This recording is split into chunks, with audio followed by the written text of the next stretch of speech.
আসসালামু আলাইকুম। চলেন আপনাদের সাথে একটি কাঁঠালময় বাড়ির চিত্র শেয়ার করি। এই যে দেখতে পাচ্ছেন, এই কাঁঠালগুলো সব ঢাকাতে যাবে।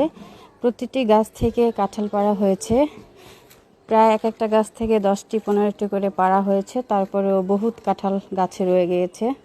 দেখতেই পাচ্ছেন কি পরিমাণ কাঁঠাল ধরেছে। এটা হলো আমাদের বাড়িতে, আমাদের বাড়ি বলতে আমার বাবার বাড়িতে। শ্বশুর বাড়িতেও ঠিক একই অবস্থা। কাঁঠালের এত বেশি ফলন হয়েছে এবার, তবে আমাদের কাছে একটু কম হয়েছে।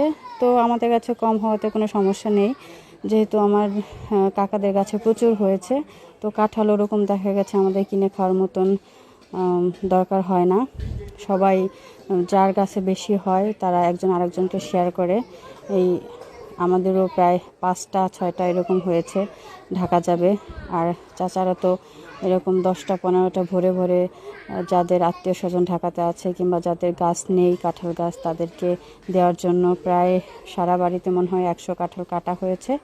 আর গাছে তো প্রচুর পরিমাণে রয়েছেই, এগুলো আবার হয়তো বা 10-15 দিন পরে আবার কাটা হবে।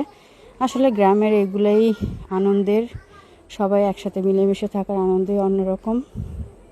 সবাই দোয়া করবেন। আল্লাহ হাফেজ। আসসালামু আলাইকুম।